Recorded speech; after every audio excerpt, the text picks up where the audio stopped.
Thank you so much ఆద్య.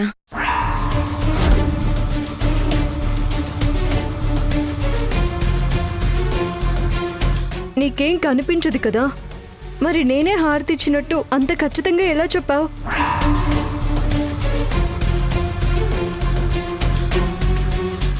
అంటే నేను ఇంటికి రావడం నీకు తప్ప ఇంకెవరికి ఇష్టం లేదనిపించింది కాబట్టి నాకు హారతి నువ్వే ఇస్తావు కదా, అందుకే అలా చెప్పాను.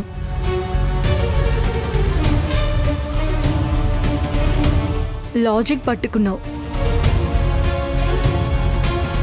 లోపం ఉన్న వాళ్ళకే దేవుడు ఏదో ఒక శక్తి ఇస్తారంటారు కదా, బహుశా అది ఇదేనేమో. చాలా తెలివిగా మాట్లాడుతున్నావు చారు. నిన్ను చూస్తుంటే ముచ్చటేస్తుంది. సరే లోపలికి రా.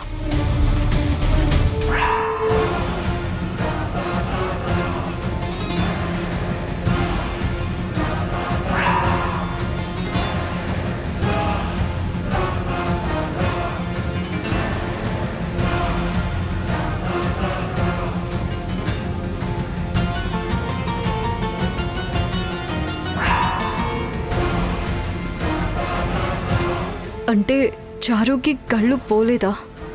కళ్ళు ఉన్నా కూడా లేనట్టు యాక్ట్ చేస్తుందా? చెప్తా దీని సంగతి. చారు, ఇక్కడికి వచ్చేసావా?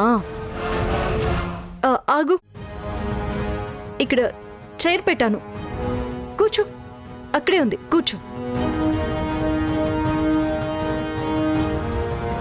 ఏమి లేకుండానే కూర్చోపెట్టి టెస్ట్ చేయాలనుకున్నావా?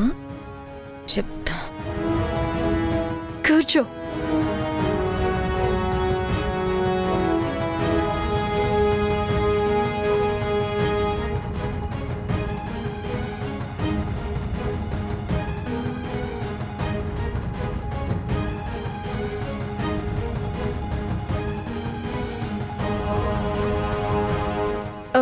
అదేంటి, నేను ఇక్కడ చైర్ వేసాను, నువ్వు వెళ్ళి అక్కడ కూర్చున్నావు?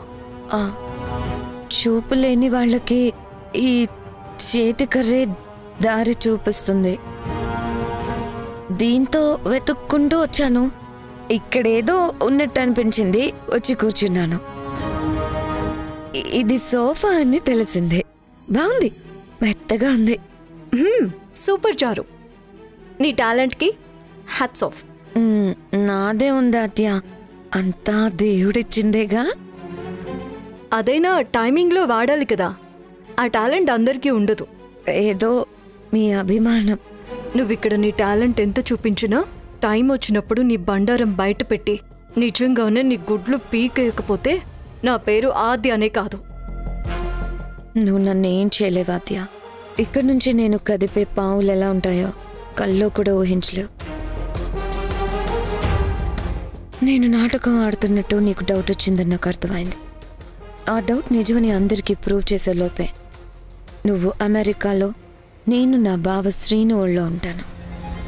నీ ఎత్తులకి పై ఎత్తులు వేసి నిన్ను చిత్తు చిత్తు చేస్తాను, చూస్తూ ఉండు చారు. నేనిప్పుడు ఒక్కప్పటి చారుని కాదు, జైల్లో చెప్పుకుడు తిని రేయి పొగలు నిద్రలేని రోజులు గడిపొచ్చిందాన్ని. నీకు నిద్రలేని రాత్రులని రిటర్న్ గిఫ్ట్ ఇస్తా.